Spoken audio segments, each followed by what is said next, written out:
Olá, você que nos acompanha aqui pela TV 61. Estamos começando mais um bate-papo com Hélio Dolly. Hoje, segunda-feira, dia 14 de março de 2022. Como vai, Hélio? Tudo bem?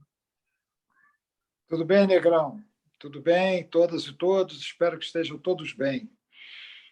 Muito bom. Se você está aqui nos assistindo pela TV 61, por favor, ajude a impulsionar o nosso canal, se inscreva, dê o joia, compartilhe aqui o nosso programa.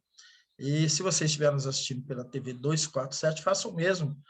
Vamos ajudar o pessoal a chegar a 1 milhão de inscritos, que é a grande campanha do 247. No bate-papo com o Hélio Dolly de hoje, nós vamos falar dos 4 anos do assassinato de Marielle e Anderson. E o desinteresse em desvendar o crime, né? Até hoje não descobriram os mandantes desse terrível assassinato. Vamos falar do aumento dos combustíveis e a busca de uma saída para contê-lo. Vamos mostrar também que o desmonte da Petrobras como empresa pública é um dos motivos disso, e não só a guerra, como se tenta propalar por aí.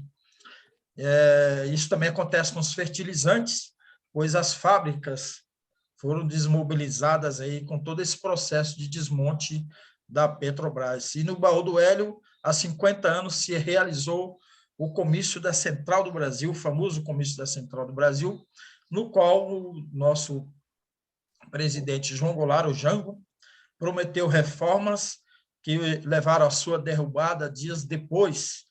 E também tem a ver, a derrubada dele tem a ver também com a questão da Petrobras, pois ele nacionalizou as refinarias. Vamos começar, então, pelo assassinato. 4 anos de impunidade, Hélio. Esse assassinato terrível foi um crime, né? Aparentemente um crime político, né? E que tem aí muito nebuloso aí a possibilidade de envolvimento de gente muito poderosa, né? Certamente, né? É inaceitável que 4 anos depois ainda não tenham descoberto quem assassinou. Quer dizer, quem mandou matar Marielle? Quem foram os mandantes? Não é muito plausível que tenha sido apenas um mandante. Quem foram os mandantes do assassinato de Marielle e do seu motorista Anderson Gomes, que foram, como sabe, metralhados em seu carro no Rio de Janeiro? Prenderam 2 policiais militares acusados de serem os executores do atentado, né? O sargento PM Rony Lessa e o PM, como é que chamava o outro? Esqueci agora. Elcio Queiroz, está anotado aqui, Elcio Queiroz. Toda a história, né, Negrão, mostra claramente o envolvimento das milícias do Rio de Janeiro nesse crime. E há um profundo cruzamento, né, entre esses presos, o Rony Lessa, o Elcio Queiroz, com a família Bolsonaro. Isso não quer dizer que os mandantes tenham sido alguns dos Bolsonaros ou um dos Bolsonaros, mas as coincidências são muitas, começando do famoso condomínio Vivendas da Barra, onde moravam eles, onde esses 2 se encontraram no dia do assassinato. O fato deles terem sido homenageados, assim como aquele também ex-PM assassinado, Adriano da Nóbrega, que foi fuzilado lá na Bahia quando estava sendo preso, dizendo que ele resistiu, uma história até hoje muito mal contada, né? O Adriano da Nóbrega, tudo indica que foi uma queima de arquivo, patrocinado pela própria Polícia Militar da Bahia, no caso. A mando de quem? A mando de quem que eles metralharam lá o Adriano da Nóbrega, que também era um suspeito do assassinato da Marielle, e todos eles foram homenageados pelos Bolsonaros na Câmara, na Assembleia Legislativa, na Câmara de Vereadores do Rio de Janeiro. Então, é uma série de coincidências que podem não significar nada, mas que, pelo jeito, sequer são investigadas. Negrão, já é o 5º delegado no caso. É o 5º delegado. E já são 3 equipes de procuradores que trabalhando nesse caso, de promotores, Ministério Público trabalhando nesse caso. Então, isso aí mostra que a coisa não está sendo levada a sério. A desconfiança é que tanto a Polícia do Rio de Janeiro quanto a Polícia Federal, eles sabem quem são os mandantes, mas, por algum motivo, esses nomes estão sendo escondidos da opinião pública e permanecem impunes. Os 2 executores, o Elcio Queiroz e o Rony Lessa, ainda não foram julgados. Vão ser julgados, se eu não me engano, por um tribunal do júri. Mas continua sem mandante. Não é possível, não é aceitável isso, né? Que um crime permaneça dessa envergadura, inclusive, permaneça 4 anos sem ser desvendado, quando a polícia se jacta de descobrir aqui, descobrir ali. Nesse caso, ela se mostra inerte. Não há como separar esse crime das milícias. Obviamente, qual foi a motivação? Era porque Marielle estava incomodando interesses econômicos da milícia? Era porque Marielle poderia ser candidata ao Senado e prejudicar algum outro candidato ao Senado no Rio de Janeiro, e ela poderia prejudicar esse candidato, quiser afastá-la? É porque ela desagradava, porque pelas causas que ela defendia, pelo fato dela defender pautas identitárias que incomodam segmentos conservadores da sociedade? Não se sabe. Não sabe. Pode ser também tudo isso, mas não se sabe porque o crime não é desvendado. É uma das vergonhas pelas quais o país passa, viu, Negrão?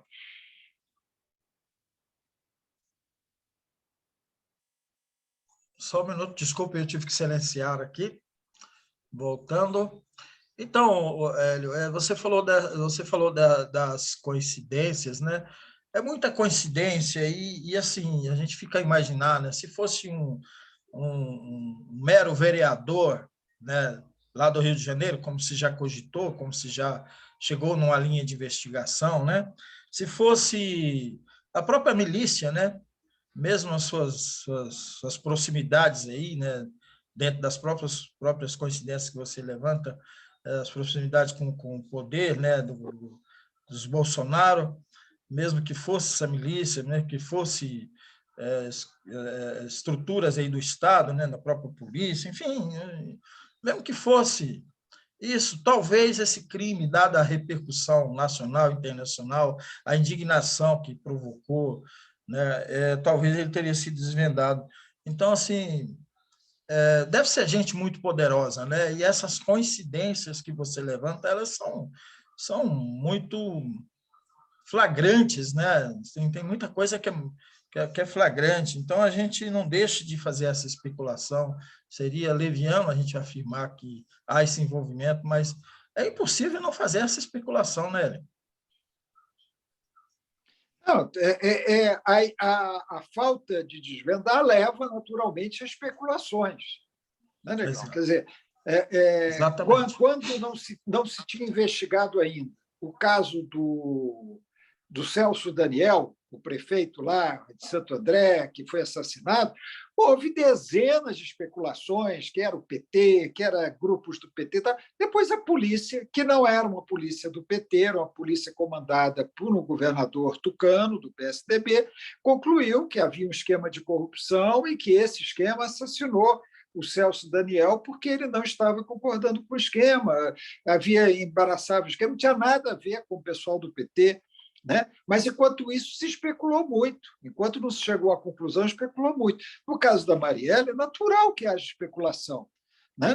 Por quê? Por que não descobre? Quem são esses poderosos que evitam, que impedem a investigação, que impedem uma conclusão dessa investigação? Porque todos os delegados são afastados do caso, eles ficam um tempo e são afastados do caso. Por que, quando um delegado estava indo no caminho, de repente saiu a transferência dele para outro lugar? Quer dizer, tudo muito suspeito, né, Negrão? Tudo muito suspeito. E como o país está sendo governado por milicianos, é natural que haja suspeita sobre esses milicianos que governam o país.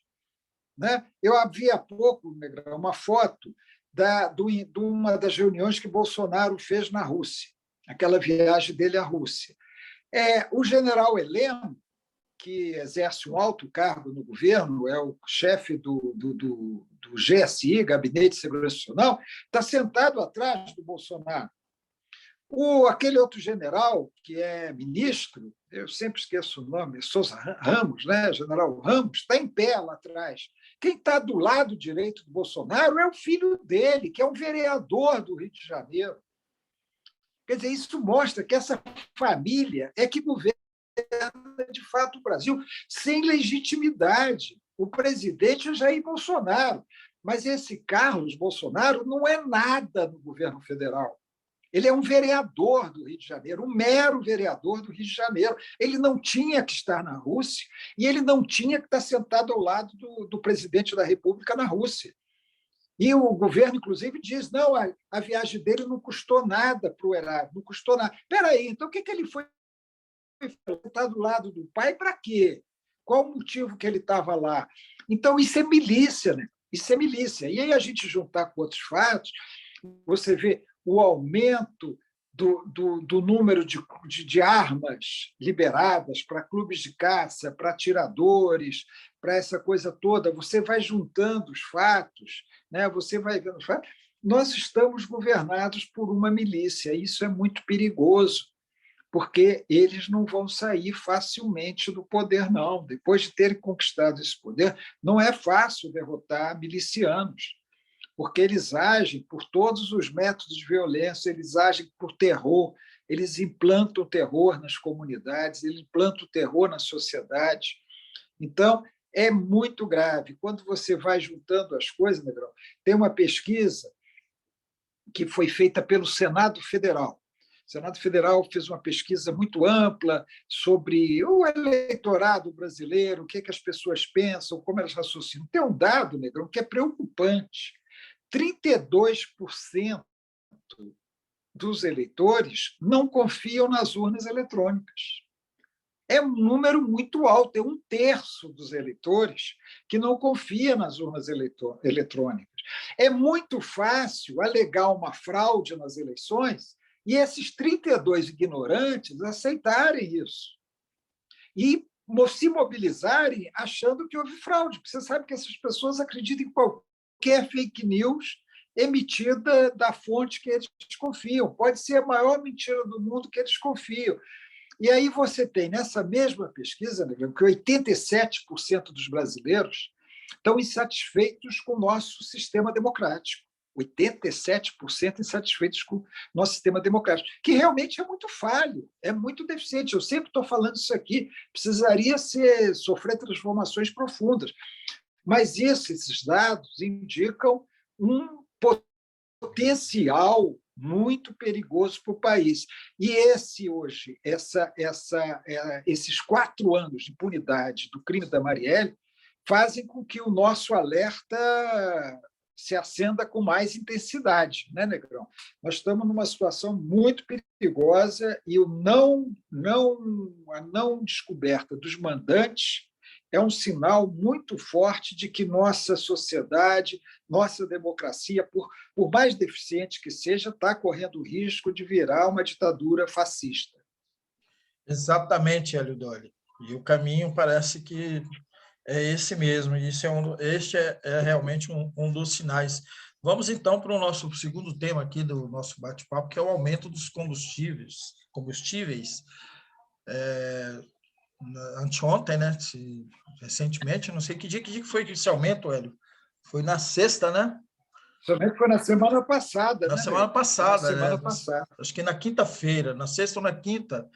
Esse aumento, assim, eu vi, a gente até comentou, né, um pouco aqui no bate-papo da sexta-feira, né, essa coisa das filas, mas a questão é que tá essa busca desenfreada aí para conter esse aumento, e você vai comentar sobre isso e também falar sobre esse desmonte, né, aqui da Petrobras, que tem a ver com tudo isso que está ocorrendo, e não só a guerra, como se tenta passar aí para a opinião pública, né, Hélio? A guerra tem sua responsabilidade, não só no aumento dos preços dos combustíveis no Brasil, como em inúmeros países. Inúmeros países estão sofrendo isso, a população está reclamando. Tem uma participação da guerra, mas sem essa de atribuir toda a culpa à guerra, né? Porque o problema já vem de antes. Aí, Negrão, a gente pega o Bolsonaro em mais uma mentira. O Bolsonaro, lá naquele cercadinho deles, cercado daqueles ignorantes que vão para lá, ele disse que a gasolina brasileira é a mais barata do mundo. Falou isso lá e tal, o pessoal. Aqueles caras que estão lá devem estar acreditando nisso. Mas aí uma consultoria chamada Global Petrol Price, ela já disse que não. Olha, em 170 países, o Brasil tem a gasolina, está em 82º lugar como a gasolina cara. Então, não é a gasolina mais barata, está em lugar 82 da fila de gasolina mais cara. E se você pegar o conjunto dos combustíveis, em 90º lugar. Então, não é primeiro, é o 82º para a gasolina e o 90º para os combustíveis. Agora, o problema é muito mais sério. O problema envolve a tal do PPI, que é a política de preços internacionais que vincula o preço do combustível ao dólar, e que foi adotada mais recentemente no governo Temer. Então, isso aí é que tem que ser revisto, não é? Tudo bem, aí me fica o ICMS, o Senado, a Câmara já aprovaram. Vamos ver um subsídio. Esse subsídio vai ser para todos os combustíveis ou só para o diesel? Que aí envolve o transporte de carga, o transporte de passageiro. Vai ser também para o gás de cozinha, porque o gás de cozinha também o preço está aumentando. E a população pobre não está dando conta de comprar o gás de cozinha, e ela precisa do gás de cozinha para fazer seus alimentos. Então, vai ter subsídio. Quanto que é esse subsídio? Fica essa discussão, quando, na verdade, primeiro, essa questão da paridade. A Petrobras, ela deixou de ser uma empresa pública em benefício do povo brasileiro para ser uma empresa privada, gestionada como empresa privada, para benefício dos seus acionistas. O acionista majoritário é o governo federal, é a União, mas os outros acionistas são muitos. E o que eles querem? Eles estão nem aí para a população, eles querem dividendos, eles querem ter lucro, eles querem ganhar dinheiro. E os diretores da Petrobras não estão nem aí para o povo. Você viu a notícia de bilhões que serão divididos entre eles, como bonificação entre os diretores da Petrobras, que já ganham 200, 250, 300 mil reais por mês. Eles não estão nem aí para o povo. Aquele general da Petrobras não está nem aí para o povo, os diretores não estão nem aí. O Bolsonaro agora colocou o presidente do Flamengo para ser presidente do Conselho de Administração da Petrobras. Você imagina, né? Aquele imbecil que é presidente do Flamengo, bolsonarista. Então, o que tem que ver é o seguinte: a Petrobras está aí como uma empresa brasileira para servir a população brasileira ou para servir seus acionistas estrangeiros? Mas tem que ter acionista estrangeiro porque o Brasil não dá conta de investir. Tá, tudo bem, vamos ver se não dá conta mesmo, porque dizer que o Brasil não daria conta de extrair petróleo, o Brasil deu conta de extrair petróleo. Não dizia que o Brasil tinha. Quer dizer, mas tudo bem, precisa de investimento estrangeiro. Em que condições que se vai ter esse investimento estrangeiro? Não pode ser entregando a empresa e prejudicando a população brasileira. Então, tem que ser revisto o próprio papel da Petrobras na economia brasileira. Aí vem aquele, porque roubaram muito a Petrobras. Olha, e agora? Agora, teoricamente, não estão roubando, e aí? Por que não resolve o problema? Os diretores roubaram lá atrás? Roubaram. Os diretores atuais estão roubando também. Mesmo que eles estejam roubando dentro da legalidade, esse salário é imoral para a circunstância brasileira. Salário de 250 mil reais é imoral. Distribuir dividendos quando a população brasileira está passando fome e não dá conta de comprar gás de cozinha, não dá conta de abastecer os automóveis. Eu não estou falando nem o automóvel de rua para dar passeio, o automóvel que muitas vezes a pessoa precisa para trabalhar. O diesel dificultando o transporte de carga, o transporte passageiro encarecendo. Aí tem diretor ganhando dividendo de milhões e milhões de reais. Isso é imoral, é roubo permitido pelo governo federal. Então, aí vem os neoliberais, não, mas o governo não pode interferir no preço, porque isso, tudo bem, não pode chegar a interferir de qualquer maneira, como o Bolsonaro às vezes parece querer fazer, mas tem que estudar uma mudança nisso. Não é possível permanecer nessa situação. Aí, Negrão, você falou dos fertilizantes. Você sabe que o Brasil importa 80% dos fertilizantes que são aplicados no país. 80% são importados. Isso significa, Negrão, 41 milhões de toneladas. 41 milhões de toneladas de fertilizante. 25% desse fertilizante importado vem da Rússia. E agora? Nós vamos ter um problema aí. 1/4 dos fertilizantes pode não vir mais. Aí você fala, é a guerra, é a guerra. Tá, é a guerra também. Mas por que importa tanto fertilizante? Por quê, né? Porque 5 fábricas de fertilizantes foram fechadas desde que o Temer assumiu o governo.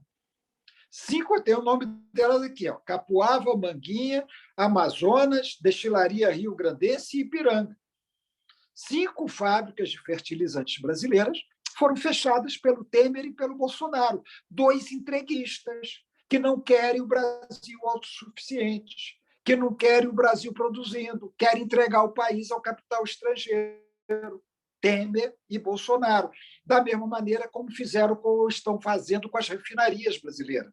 O Brasil está pagando pela gasolina importada como sem necessidade, porque ele produz petróleo, pode refinar esse petróleo, pode produzir a gasolina aqui. Então, por que vincular o preço à gasolina importada?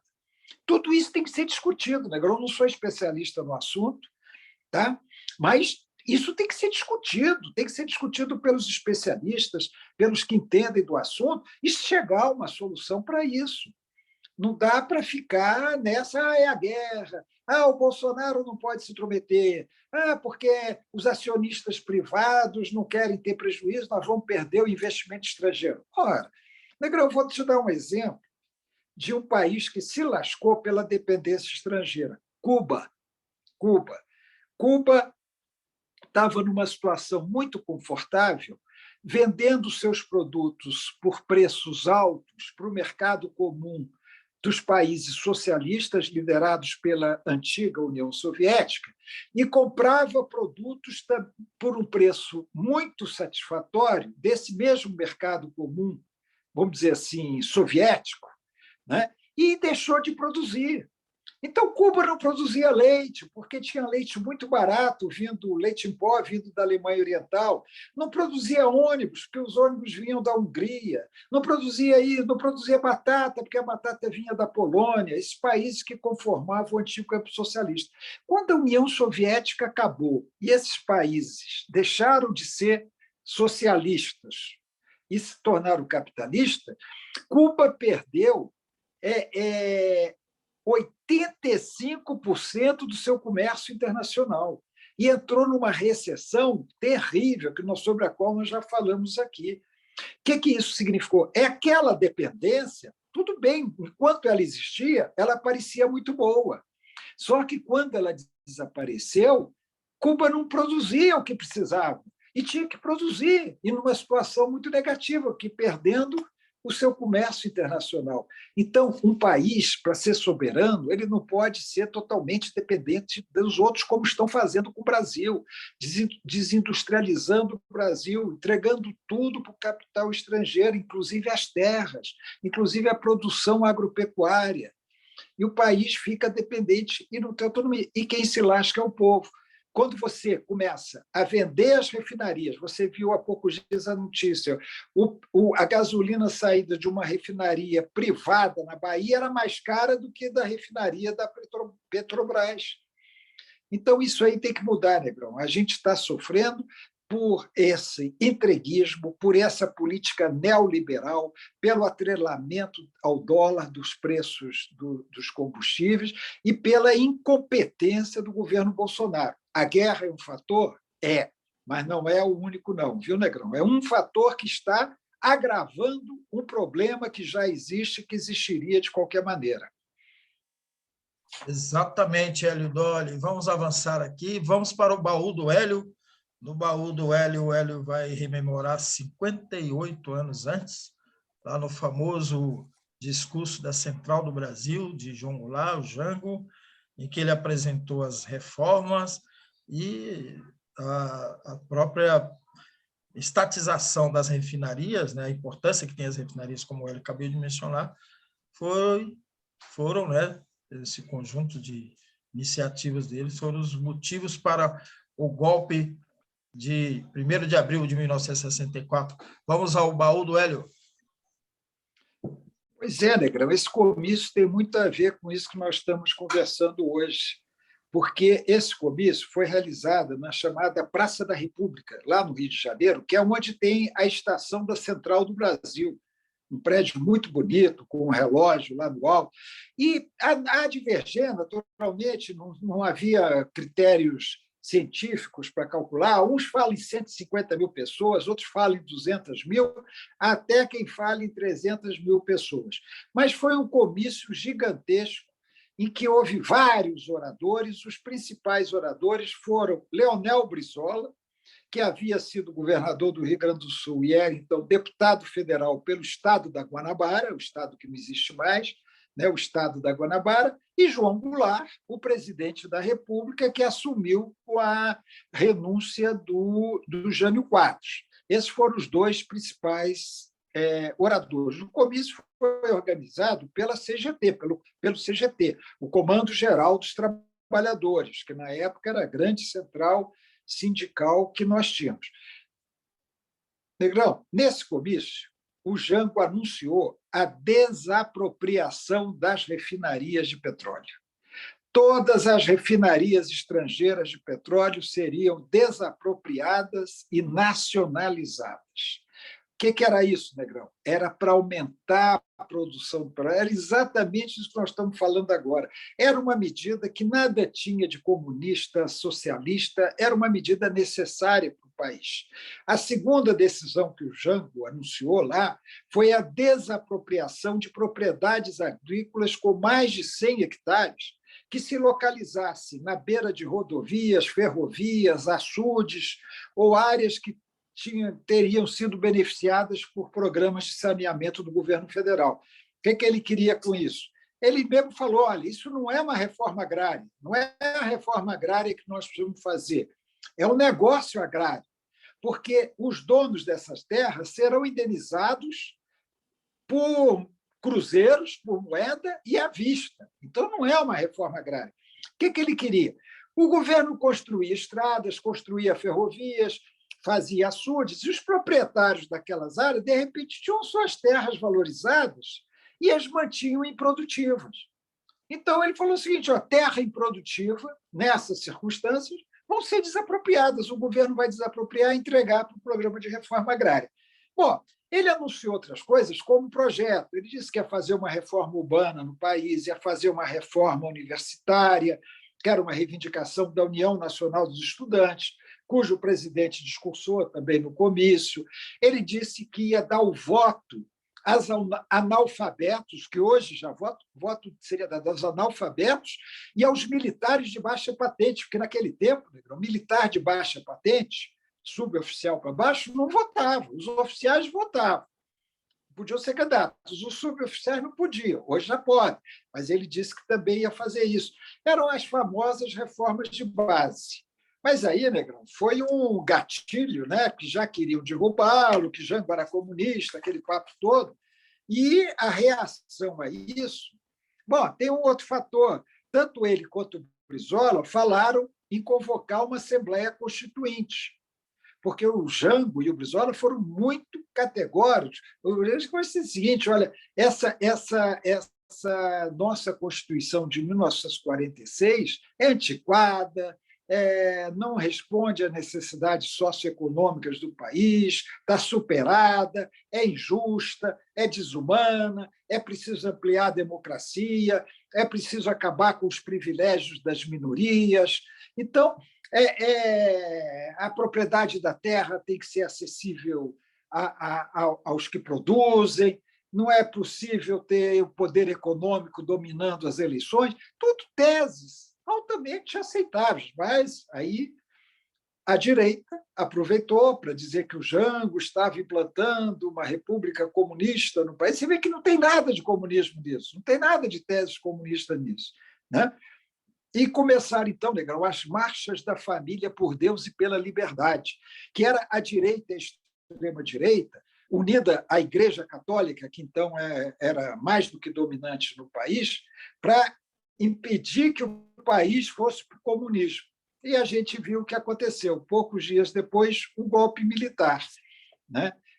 Claro que houve outros fatos entre o comício da Central e o golpe, inclusive a revolta dos marinheiros, e o Jango foi acusado de, ao anistiar os marinheiros, de estar quebrando a disciplina das Forças Armadas. Tudo era pretexto para derrubar o Jango e implantar a ditadura que nós tivemos poucos dias depois, 1º de abril, quer dizer, foram 15 dias praticamente entre o comício da Central e o golpe militar de 1º de abril, e aí nós tivemos todos aqueles 21 anos de ditadura militar.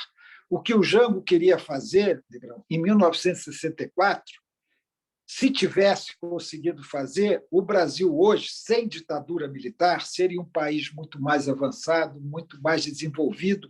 Ele citou no discurso dele, o discurso dele demorou 1 hora, ele citou as reformas agrárias feitas em inúmeros países, no Japão, nos Estados Unidos, países europeus que fizeram a reforma agrária, mas aqui no Brasil, reforma agrária era coisa de comunista. E aí deu no que deu. Exatamente, Hélio Dolly. Essa visão dessa direita, né, que acaba também contaminando grande parte da população, né? Tem gente que acredita que os governos do PT foram governos comunistas, né? E assim a gente vai encerrando esse nosso bate-papo com o Hélio Dolly de hoje. Agradeço muito você, Hélio, você que está nos assistindo aí. Um grande abraço para todo mundo e a gente volta na próxima quarta-feira.